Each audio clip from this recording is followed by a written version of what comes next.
May adlaw katawhan sa Dios sa Archdiocese sa Osamis sa ngalan sa atong talahoron nga Arsobispo, Archbishop Martin Sarmiento Humuad, uban sa mga kahupungan sa mga kaparian sa tibok lokal nga simbahan sa Osamis, kini ang inyong amigo ug higala, Father MJ Samonte. Maghatod og pamalandong ninyo karong adlaw karon nga Huwebes, sulod sa ikaupat nga adlaw sa Oktaba sa Pasko sa Pagabanhaw. Abril 24, 2025. Ang ebanghelyo na atong pagabasahon ug pamalandungan karon atong pagakutloon sa ebanghelyo sumala ni San Lucas. Unya gisaysay sa duha ka tawo ang hitabo didto sa dalan ug nakaila sila sa Ginoo sa iyang pagpikas-pikas sa pan. Samtang nagsugilon pa sila niini, sa kalit mibarog ang Ginoo sa taliwala nila og miingon, "Ang kalinaw mag-uban kaninyo." Nakurat sila og nalisang og nagunahuna nga nakakita silang espiritu. Apan miingon siya kanila, "Nganong nabalaka man kamo? Nganong nagduha-duha man kamo? Tan-awan ninyo ang akong mga kamot ug mga tiil. Ako gayud kini. Hikapa ako og makita ninyo kay ang espiritu walay unod ug ang bukog ingon sa nakita ninyo nga niya kanako." Gisulti niya kini og iyang gipakita kanila ang iyang mga kamot ug mga tiil. Apan wala gihapon sila makatuo, hilabihan ang ilang kalipay o kahibulong busa gipangutana sila ni Jesus, "Duna ba kamoy makaon dinhi?" O gihatagan nila siya usa ka buok nga sinugbang isda o gidawat kini ni Jesus o gikaon sa ilang atubangan. Unya miingon siya kanila, "Kining mga butanga mao gayod ang akong gisulti kaninyo samtang ako uban pa kaninyo. Kinahanglan matuman ang tanan nga nahisulat mahitungod kanako sa balaod ni Moises ug sa mga sinulat sa mga propeta ingon man sa mga salmo." Unya gipasabot niya sila sa kasulatan ug miingon siya kanila, "Kini mao ang nahisulat nga ang Mesiyas kinahanglan mag-antos ug unya mabanhaw sa ikatulong adlaw ug nga sa iyang ngalan ang mensahe mahitungod sa paghinulsol ug sa pagpasaylo sa mga sala. Kinahanglan isangyaw ngadto sa tanang mga nasod sugod sa Jerusalem. Kamo nga saksi ni ining mga butanga." Mga igsuon ang ebanghelyo sa Ginoo. Daygon ikaw, Kristo. Mga igsoon ko na ni Kristo, mayong adlaw kanatong tanan. Ako ang pagtimbaya sa tanan atong mga manimbahay, mga nagserbisyo dinha sa tuang sa Birhen sa Kuta Shrine. Ako ang pagpasalamat sa tuang mga kauban diha na mga lay minister, labi na diha ni Kuya Lando ug ni Kuya Tiro nga mo akong partner usab nga nangalagad sa Mars MC, nila Sister Maricho, nila Sister Daisy, ug sa tanang mga Knights of the Altar, Marian Altar servers, sa tanang mga lectors, sa tanang atong mga manilhigay diha, mga nanay, mga tatay, salamat kayo nga paghatag ninyo kanang clean and green nga environment dinha sa Kuta Shrine. Salamat kayo sa inyong pagserbisyo, paglimpyo diya sa tuang mga CR, paglimpyo sa tuang palibot, pagpamubo, pagpanilhig, pag-maintain yun nga dili may mga digyas diha kay every time nga mag-ulan, magtalithi, inyoy din trapuhan ang maong kuan salog or kanang floor sa ato ang Kuta Shrine, mga diin pod ang mga manimbahay nga nang makalingkod sila nga dili basa. Salamat kayo sa tuang mga workers no sa Kuta Shrine, ato mga security guard, atong mga manindahay diha og kanang kandila, sa tuang mga traffic diya tigpa-parking bisan pa man o wala tay kana yung personal encounter, pero ako nasayod nga nakailang mo nako, ako pod nakaila pod ninyo sa dagway ug ginaot pa unta sa ato ang mga limitado nga mga panaghigalaay. Kini nakatabang sa tuang pagpanaw nga mahimo tang maayong tao bisan pa man nga unsa man ang estado nato sa kinabuhi. Ako ang pagtimbaya usab sa tanang mga manimbahay nato diya sa Kuta Shrine. Salamat kayo sa inyong pag-ampo namo, pagsuporta ako uban sa tuwang ko shrine rector si Father Ondo Oruma nga ma-assign sa Sinakaban, si Father Eman mas assign sa Bonifacio, ako nga mabalhin lang diya sa unahan sa katedral. So daghan kay salamat ninyo nga hinaot pa unta nga sa atuang pagpadayon sa atuang pagsimba o paghatag og oras sa Ginoo, kita nakaton sa matag usa. Kami nakaton ninyo ug kamo pud unta hinaot nga nakaton pud namo. In one way of the other na mao ni panawagan sa synodality nga kita makaton sa matag usa. Na we bring light despite of our limited light, we share our life to others. O kini usab ang nindot nga patawag nato nga mensahe sa Pasko sa pagkabanhaw.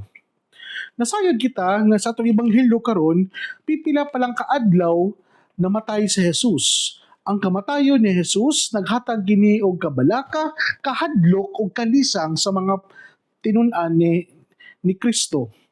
Mao to nga sa dihang nakita nila balik si Kristo, wala din nila totally na absorb or wala din sila diha mintuo gat na tinuod nga buhi si Jesus. Mao bitaw na nga si Jesus mismo mihatag siya og kanang mga premises to prove na siya dili kalag, dili espiritu, kundi na siya matter and form. Unsa ning matter and form? Dili siya ingon na kana bitang pili siya mahikap o pili o kana yang tao siya nga ordinaryo. Sa unsa nga pamaagi niya gipamatud-an na siya tinuod nga buhi o tinuod nga tao. Sa dihang nangayo siya og kanang pagkaon sa iyahang mga tinunan. Nindot kayo nga gesture mga igsuon, no? Kani bitawng pag-ingon ni Jesus dinhi sa ebanghelyo nato karon nga aduna ba kamoy pagkaon? Kana bitawng sa wala pa namatay si Jesus, mibiya siya diha sa Last Supper. O sa dihang nagpakita na pagbalik si Jesus, nagpakita na pud siya diha sa pagbalik na pud sa pagkaon. Sa to pa di ay, eating is a sign of living. Mao din bitaw nga nahimuot noon ko nakainumdum noon ko sa ng mga on media sa dire sa Bishop's House dahil nga bitawng mao lagi kay medyo dagko na bitaw dahil mayon ko nga magpugong-pugong tagkaon ani ay kay dako na mga ita anak po si Bishop nga mintras nga naa pa kay gana mo kaon gyud kay moabot ang panahon, moabot ang oras nga daghang pagkaon pero ikaw wala na kay gana mo kaon. Sa to pa di ay, ang tao di ay nga buhi, mukaon gyud. Kay ang tao gani nga padulong na mamatay, wa nay gana mukaon. Usahay dili na niya mausap ang iyang gikaon o dili na niya ma-enjoy ang iyang gikaon. Ano ako manikitagag pagtagad maigsoon ko ni Kristo? In one way nga i-prove ni Jesus nga siya buhi, pinaagi sa pakipag-ambitahin niya diha sa pagkaon nga kay ang usa ka simple nga gesture sa buhi nga tao mangita jud kaon.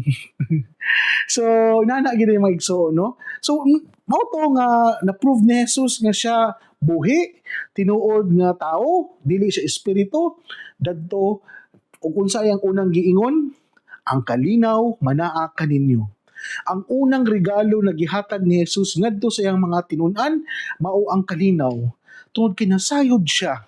Grabe ang kahadlok, kalisang o grabe ang gitawag natong inner turmoil nga grabe tawag maingon pa nato nga napa sa traumatic experience nga ang mga tinun-an human sila nakasaksi og kamatayon sa ilahang master, sa ilahang gituhuan nga Dios.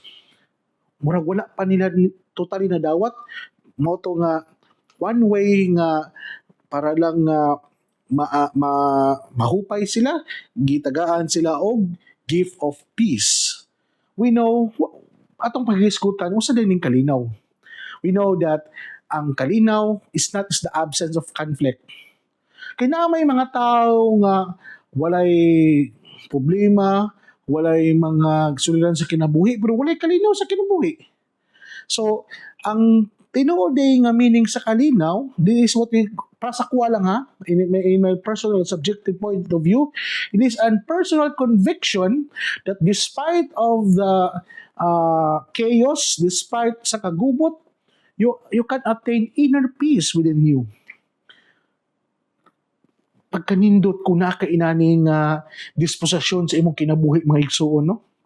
Na bisan bitaw og gubot na kayo o imong palibot, daghan na kayo og mga concern ang imuhang mga kauban, kana bitaw ikaw bitaw naa bitaw kay inner peace to think, to reflect, and to pray, and to make a concrete and what we call prayerful discernment before you react.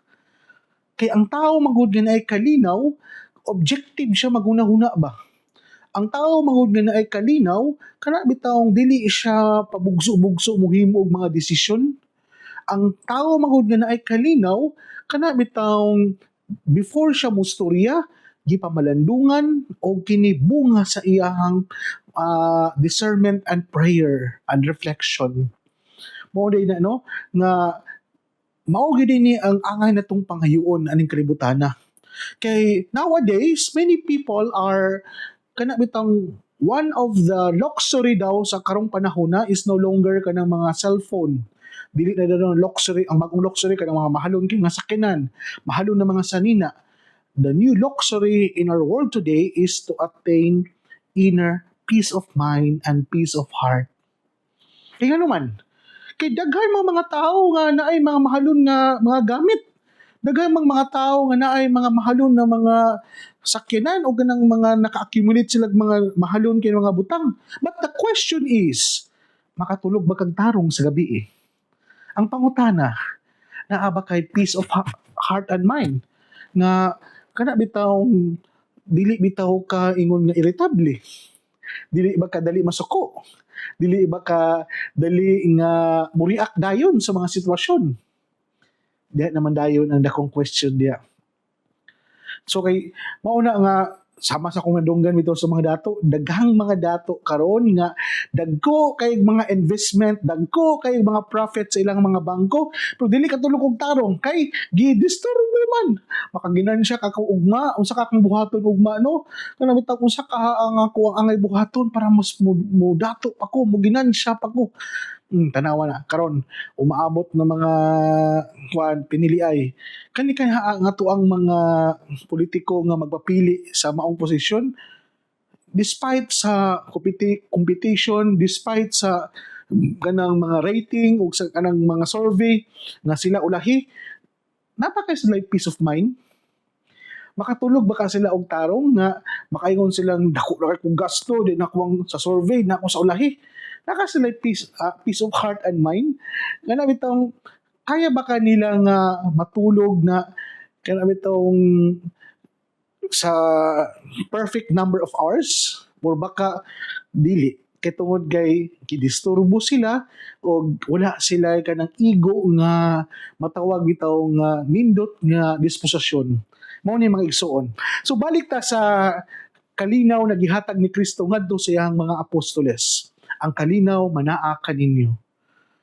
Nindot kayo nga pahinumdum nato mga igsoon diya ni Kristo nga despite of kanang matawag bitaw nato nga traumatic experience sa tuang kinabuhi, kung ang Ginoo gani kauban nato, we feel that everything is okay. Karon nakasinati magyud og kanang kasub-anan sa kamatayon sa ato ang mahal nga Santo Papa. Mura bito ganang ang word, ang kalinaw manaa kaninyo, usa ka pahinumdom nato nga yes, kani ato ani siyang atubangon, ato ning subang ato ani siyang let us face the reality nga namatyan tag mahal na Santo Papa, mao ni ang tinuod ginhitabo sa tong simbahan.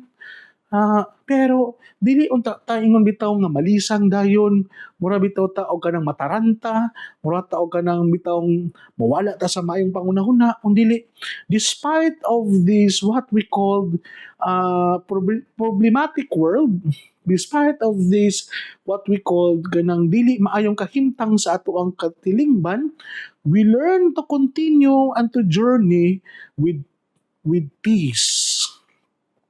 Mauna nga siguro ako isip pare, isip na sumusunod ni Kristo, kini usapod sa mga gasa o kanang bitang grasya nga akong pangayoon sa Ginoo, na sa ako ang pagkapari, naamang gyud mga suliran, naamang gyud mga problema nga moabot sa akong kinabuhi, pero hinaot pa unta nga ang kalinaw manaa kanunay diha. Kana bitawng despite og kanang naay mga family problem, naay mga problema diya sa parokya, naay problema diha sa trabaho, problema diya sa ministry, or whatever problem na akong ma-encounter, kana bitawng uh, tagaan ko og peace of mind and heart sa Ginoo, para every time nga mohimo og desisyon sa akong kinabuhi, dili bunga sa akong emosyon, dili bunga sa akong kahadlok, dili bunga sa ako ang kalisang, dili bunga sa ako ang kanang kabalaka, kundi bunga sa pag-ampo gyapon, bunga sa pag-discern o pagpamalandong, sa pagpaminaw sa unsay kabubuton sa Dios. Inana lang mga igsoon. So ang Pasko sa pagabanhaw nagpahinumdom kanato nga human gibuntog ni Jesus ang kamatayon kay siya nabuhi pagbalik, kita usab butuo ta nga ang Ginoo, ang Dios nga gikan namatay nabuhi pagbalik, we believe nga siya nakipag-uban kanato. Kita mutuo usab nga ang Dios wala nagpabilin diha sa lubnganan. Siya nabuhi og naghatag og konkreto nga kamatuoran nga siya Dios. Sa to pa, kita mismo dapat kumbinsido usab. Kung ang Ginoo gani by all means giprove niya nga siya Ginoo, gibuntog na niya ang sala, iyahan ang gipildi ang kamatayon, gipasaylo na atong mga sala. Dapat usab pod na kita, kuman kita nakatagamtam sa maong kadaugan, kuman kita nakatagamtam sa maong pagpasaylo o paghatag og second chance or another chance nga mao ang pagkabanhaw sa Ginoong, kita pod kumbinsido ta nga, Lord, kani imong chance na gihatag ka nako, dapat pod nga I must do something na dili nako sayangon ang chance na imong gihatag ka nako. Kana bitong ang Pasko sa pagabanhaw naghatag ka nato o kana bitong usa pod ay mukhang lakang karon nga tinuod man gyud nga nabanhaw si Kristo. Dapat mutuo ka nga siya Ginoo o gipasaylo na ka, gitagaan kag bag-ong kinabuhi, unsa man imong buhaton karon sa bag-ong kinabuhi. So nanay dayon, muhimo tag mga strategic plan nga unsaon nato sa pagpadayon sa tuang earthly journey na malikayan na gidunta nato ang pagpakasala ug maningkamot ta sa ato ang humble and limited capacity to live this life in a holy life. Yes, daghan mang mga tentasyon sa palibot. Dili man yan nato ma-perfect yun, ma-execute ang pagkabalaan nga kinabuhi. Pero at least ba, naatay gitawag nato nga pagpaningkamot. Naatay struggling to live a holy life. Mao man gud ang gusto sa Ginoo nato gud nga human kita gipasaylo, human kita kitagaag bag-ong na pong chance, dili pwede nga wala mo tayong buhaton sa ato ang kinabuhi. We must do something nga mo cooperate pud ta ba? We participate for the salvation na gihangyad sa Ginoo para kanato. According to St. Thomas Aquinas, that grace builds in nature.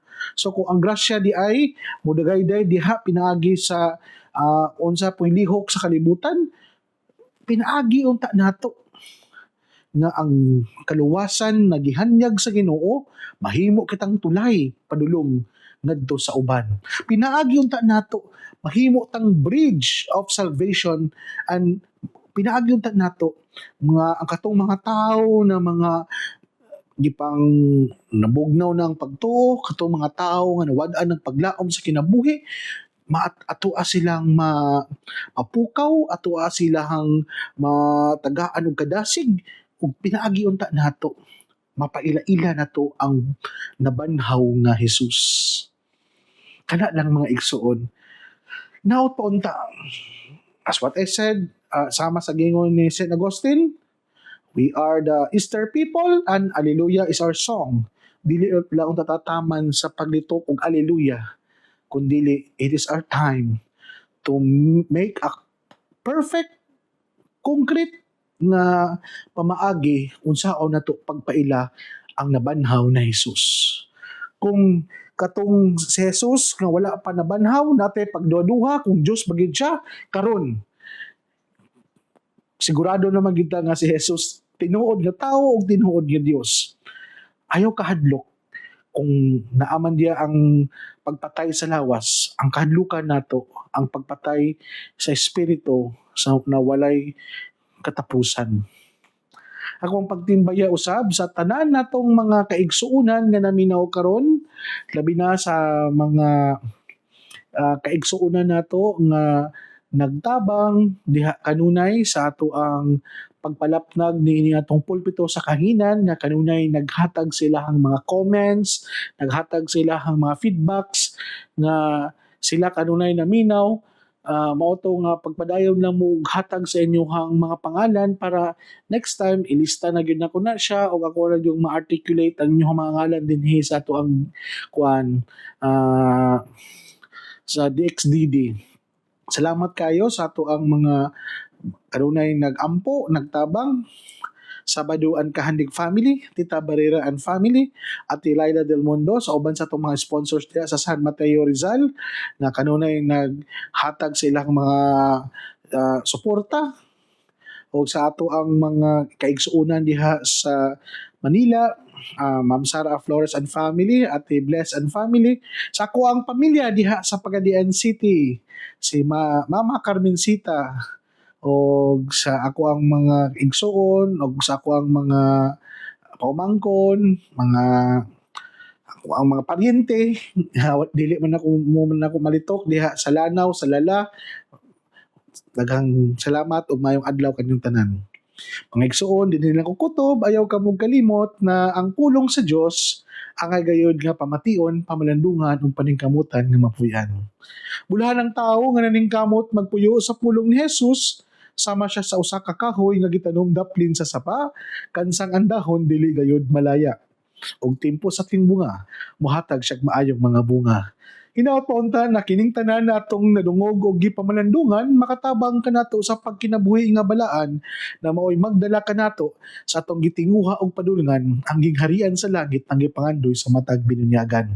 Igsuon ug manausab uban sa pangama sa atong mahal nga birhen na si Santa Maria natong gitawag nga misamisnon dinhi sa misa gitawag dinhi sa misamisnon na birhen sa kuta. Ang Dios unta makapanalangin unta kanimo sa ngalan samahan sa anak sa Espiritu Santo. Amen. Sa katapusan, i-welcome nato ang ato ang mga kaubang pari diha sa Immaculate Conception Cathedral, ang ato ang mahal na arsobispo, ang ato ang parish priest, ang ato ang parish administrator, Father Lani Serino, si Father Jeffrey Oracion, o si Father Mario. So, kita-kita ta o giampo mi ninyo sa amo ang bag-ong tahas o responsibilidad dinhi sa lokal nga simbahan sa Osamis. Mga adlaw ug God bless kanatong tanan.